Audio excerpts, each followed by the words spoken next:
daily soccer podcast with the Global Sports Podcast Network. Hello everyone and welcome back to another episode of the podcast. My name is Niall Hannigan. I'm your host for the episode and delighted to be joined by Toluwa. Toluwa, how are you getting on? I'm good. I just watched Thibaut Courtois put on a masterclass against Liverpool. Shame that they got the result that they needed, but it was a good day for Champions League football. It was. We were holding off the episode to watch some of the matches this evening. I remember the good old days when we used to be in there. Not anymore, not to be. I was actually hoping Trent would score near the end, just to quieten down the home fans. But as you said, not to be. But yeah, great to have the Champions League back, and it's hard to beat. So hopefully we get back there soon. But yeah, it's been a while since we've been chatting to Lua. I think the episode we had last, we were mainly chatting about Le Mans and hoping that he would hit the ground running, and he certainly has. And I mean, it's just an absolute pleasure and a joy to have him in nets, isn't it? Yeah, it's crazy how much confidence you can build just by having just somebody competent. He doesn't have to do too much. He just has to make the save, make the catch. And it's like the defense can play so much better. I'm happy. I think it was the right signing. It was either him or Emi Martinez. And I remember when that speculation was going on, I was just praying that we don't go for Martinez. Only because to me, it's just a similar situation like Onana, where the keeper's such a big personality. And I felt like we have a lot of personalities on the team further up the pitch. Let's just have somebody solid and secure at the back who is not trying to make headlines, who just wants to be secure. So I'm glad that he's hit the ground running. Yeah, it's so true. When he was called up for the Belgian team, there was loads of posts going around about how basic his clothing was, and everyone was like, brilliant, perfect. I hope he never loses that. So it is nice to see the consistency that he's been bringing, which is great. And I suppose the bit of run of form we've been on, I mean, there hasn't been much to shout about under Amorim since he's taken over, but I mean, unbeaten in 4, some big wins against, a bogey team like Brighton, which we've always struggled against. And then obviously the big game at Liverpool. How have you found it over the last few weeks? Yeah, I've been honestly really pleased with the way that United has played. I think obviously getting the results that we've gotten, huge. It's kind of kickstarted our season in a way where it was very stop-start, and getting that result against Sunderland I thought was good. I thought the team played really well. And then like you mentioned, Liverpool and then Brighton. I mean, those are huge results, especially for United in the past how many years, like you said, both those teams have had our number. So I was also just really glad at the way that we won those games. We actually played like a team, and it wasn't just individuals. It was a team effort. Everybody was doing their job. We were going forward brilliantly, especially the Brighton game. I thought we played really well in that game. Obviously, Nottingham Forest getting that draw. I'm not too mad at that, just because I saw a lot of people commenting this, but the fact that we came back and drew the game 2-2 means a lot. And I know our standards have fallen a lot, but we're in the situation now where last season we would have lost that game 3 or 4-1, even though the stats will suggest that we were the better team. And I think this time we did a good job to at least get a point, at least keep the momentum somewhat going. So I'm looking forward to the next game. I think we can beat Spurs, honestly.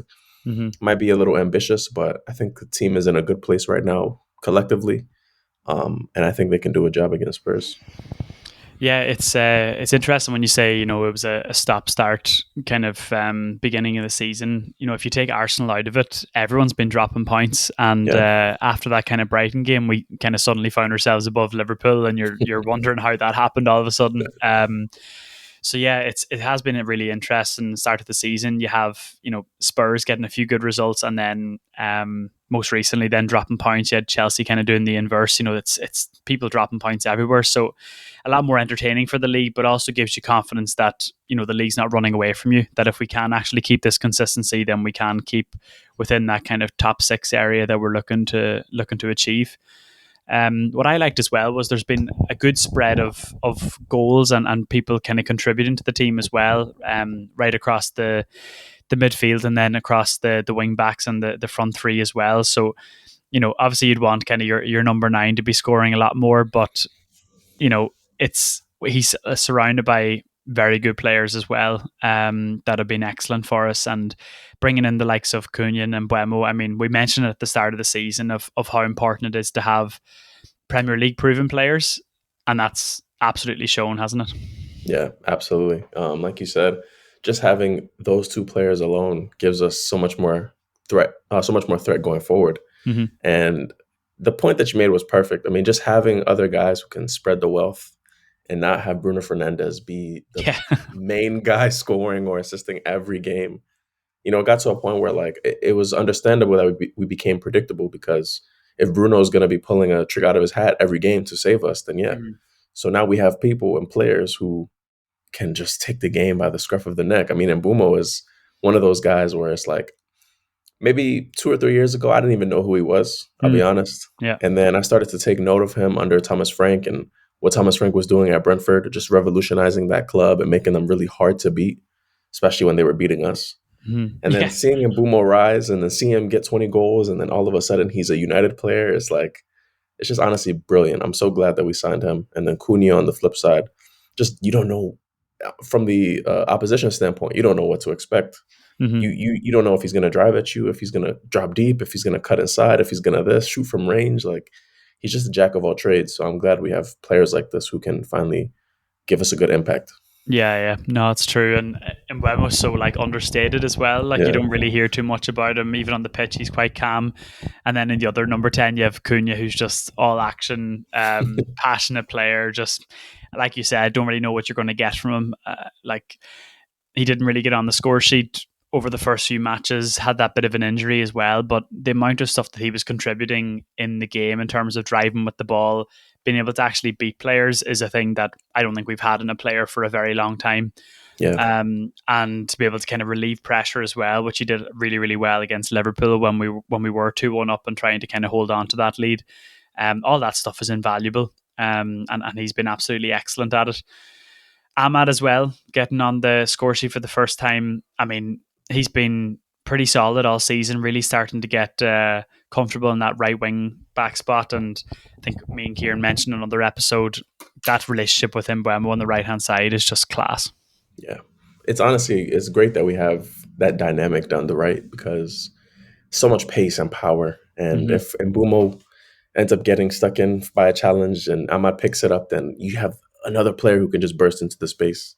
It's funny because Amad Diallo, with how well he played last season, I'm sure a lot of fans wanted him to just kick on and take it to the next level. And I also felt that way. I used to think like, okay, come on, Ahmad, why are your performances starting to suffer a little bit? But I kept thinking to myself, like, we're playing him so far out of position. Yeah. Like, this is not his natural position in the slightest, but he's doing a good job nonetheless to adapt to it and to consistently put himself in the starting 11 at a position he's not familiar with. So I'm glad that he's been able to build this chemistry with Mbeumo. I'm just concerned that if we lose one of them or both of them, what does that make our right-hand side look like? Because AFCON is coming. So it's a thing. It's a thing, yes. And our social media guys made that very clear on TikTok, saying that it's going to be a rough January for us. Yeah. Let's see what sort of concoction we can cook up on the right-hand side, but I'm not looking forward to it. And it is looming. It is definitely looming. But we'll take a quick break here and we'll be back with a bit more commentary over the last few weeks.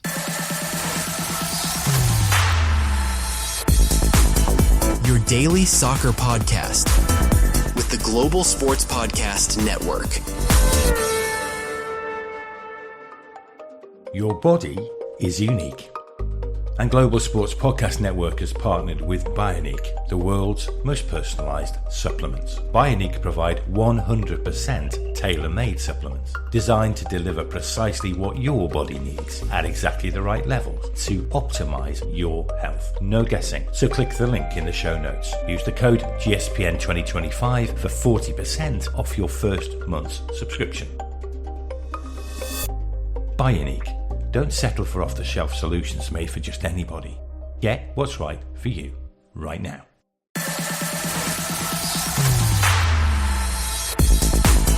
Your daily soccer podcast with the Global Sports Podcast Network. Looking into the midfield, obviously that was an area of concern at the start of the season, and it probably still is now. Like don't have an awful lot of strength and depth in there, but Casemiro has been very, very good, and I think having a full week between games is giving him enough time to recover to be able to put in a solid 70, 75 minutes each game. But it's an area that we're going to need to bolster. I don't know if it's going to happen in January, but I have been impressed with him. Yeah. Casemiro, man. I don't know what to say anymore. It's like one week I can't stand the guy, and then the next week I'm like, wow, we needed his composure and his experience. You're absolutely spot on, though. I mean, recently, just the way he's been playing, it's like, why couldn't he have done that before? All the mistakes that he made and all the times where he looked leggy and slow, like, why couldn't he have done all of this then? And maybe our midfield would have looked a little bit more sure, but I mean, each game state is different, each opponent is different. But I think we're seeing Casemiro in a situation where the team around him is also cohesive. Yeah. I think when the parts around him aren't 100% in tune, then it makes him just look like a passenger. And then when Bruno Fernandes is your midfield partner, you're gonna have to be really responsible for a lot. Yeah. Like, so I think recently, especially since the Liverpool game, Bruno has been a lot more positionally disciplined, I've noticed. Just watching the way he plays, he tracks back a lot. And he doesn't really try to do too much now that he has Mbeumo and Cunha. Exactly. He can lay the ball off too. So I think it gives us a little more solidity in midfield. And I've noticed that, especially when Ugarte will come on or Manu will come on, we lose that structure in some way, shape, or form. And I don't know if it's because Ugarte likes to chase the ball. Casemiro likes to kind of keep the play in front of him and wait and see. So just really valuable experience. But like you said, we do need to bolster that midfield because he's only getting older. He's 33. I don't think he has another year in him, even if we are playing one game a week. Yeah. I think this is probably his last season. I actually can't believe he's 33. Like, he honestly, you're like, he must be 38 by this. Surely he's 38. Like, I actually can't believe he's 33. That means people were writing him off at like 31. Yeah. At Crystal Palace. Like, but he really did hit a wall. So I don't know. Jeez, I actually thought he was older than that. But it is true. I think the points you made are fair. I mean, the Bruno one, I think is a really good point because you can nearly sense that he actually trusts the guys around him now to actually do the job in an attacking sense. And he's like, oh, maybe I don't need to go and chase every blade of grass and, pass the ball and collect your own pass. So, there's definitely a lot more trust there. And I think your point around having a bit more protection around Casemiro as well. And it's not really protection around Casemiro. It's more, I think, the back three getting more used to that system. Yeah. Being more confident for one of them to kind of jump out of that back three as well, which is what that system allows you because you have so much cover in behind. And there's going to be times where a midfielder is left by themselves. So, one of the back three jumping into midfield is going to be really useful. So I think it is a combination of, like you said, the team being more cohesive in the system, and the quality's just gone up as well in the attacking third, which is brilliant to see. I was a bit concerned that Diallo was starting the big matches on the left wing back. I really like Dorgu, and I'm not really sure why he's not backing him because he has brilliant athleticism. He is, a dogged defender. And yes, his final third needs a bit of improvement. But if you're playing him in big games, or if you're playing Diallo in big games on the left-hand side to be more defensive, I don't really see what he's adding over Dorgu on that left-hand side. So I'm a bit confused around that. Yeah, me as well. Especially with just the mistakes that Diallo makes. Not even just defensively, like going forward. He makes a lot of silly errors. And I figured at the start of the season, Dorgu didn't have the best start. I felt like that final third... that issue with his crossing in the final third kind of led Ruben Amorim to say, you know what, let me put you on the bench a couple of games so you can kind of see the game from there and see what I want you to do.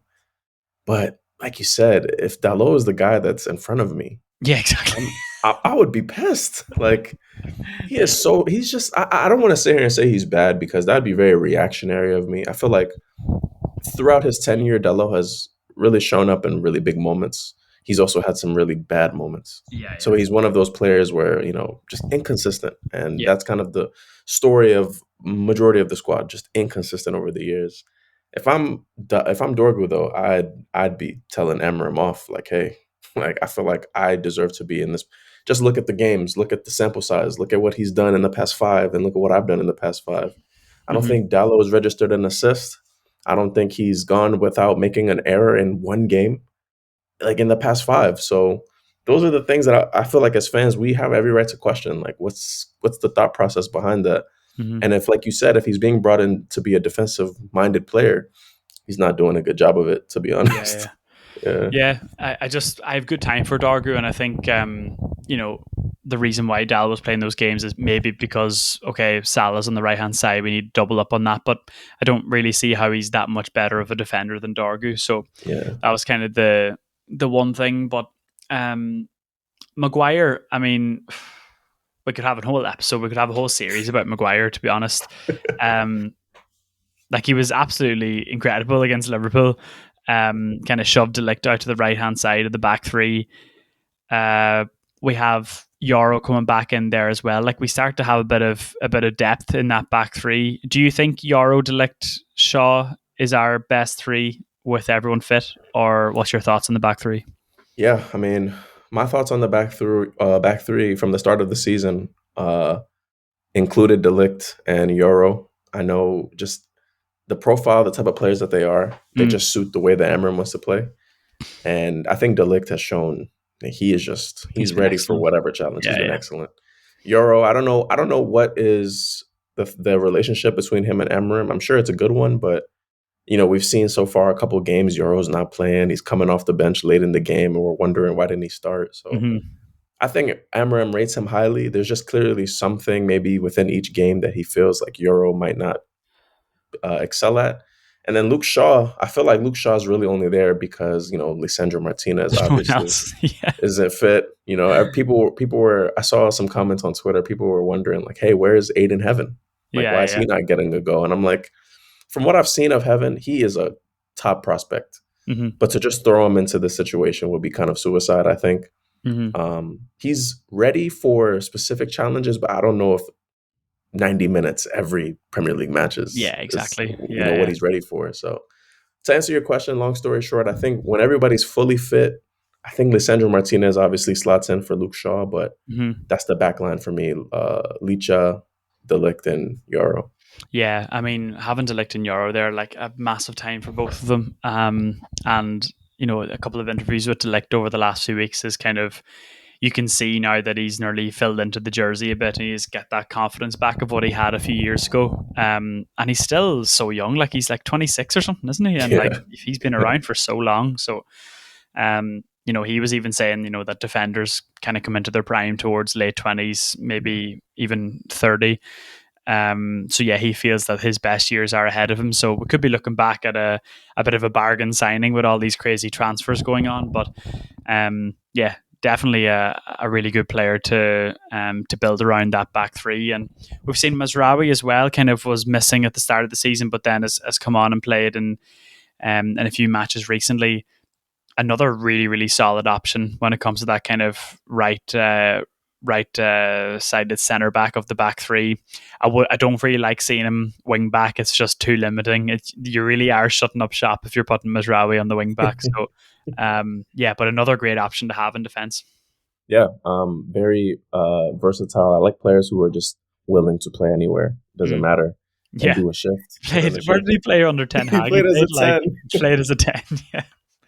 The writing was on the wall there. That is madness. Yeah. That was the game where everybody was like, oh yeah, this guy is done. Like, I'm out on the bench and Masrawi at the 10. I remember seeing that too, and I'm like, what is he doing? Like, even Masrawi was looking back on the bench, like in the middle of the game, going, really? Up here?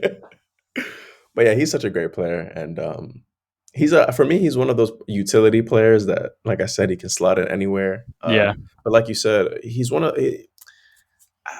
even though he's naturally a fullback, there's just such a huge difference in this modern era between a fullback and a wingback. Yeah. It's just so mind-boggling to me because they're essentially playing the same role, but the wing back just has to be way more proficient going forward than the fullback. A fullback is more balanced, and Masrawi just cannot go forward as well as he kind of plays an overall balanced game. Yeah. So I feel like it's the same with Diallo. I feel like if Diallo was playing as a right back in a back right four, back. Yeah. he'd be so much better. So it's strange. It's strange how that works, but shit, I'm taking Masrawi over Diallo any day. In any situation. Yeah. Any situation. I mean, it is a specialized position, that kind of wing back role, and I'm kind of glad that we're not signing for these specialist roles, because that's what we did with Van Gaal, and then we ended up with all these guys on a heap. Then when the manager changes back to a back four, inevitably. And whatever year the manager will come in.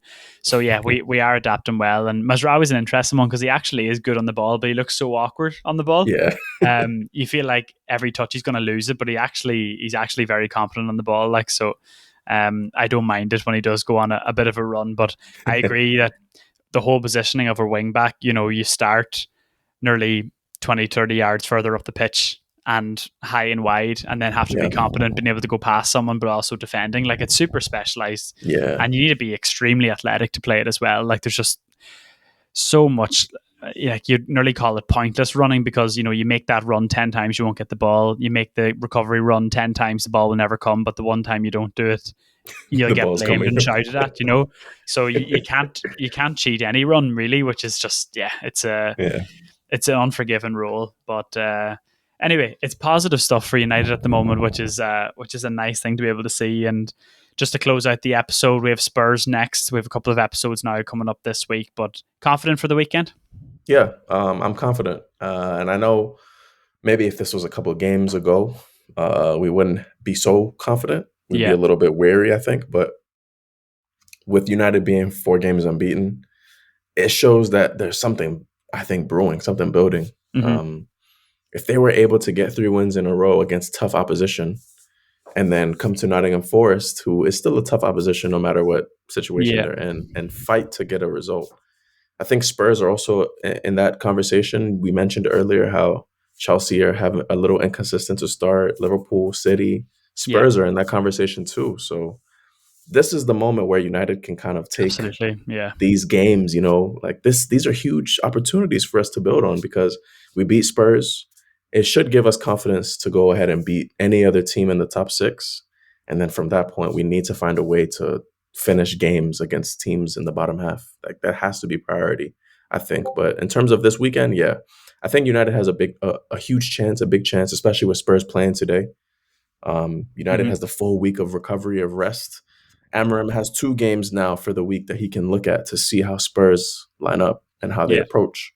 And I think this is a huge opportunity, like I said, for us to get 3 points. Well said. Let's see how we get on. But yes, let's keep the momentum going. Let's keep it going. Toluwa, thank you very much for joining me. As always. Great episode. And we'll see you in the next one.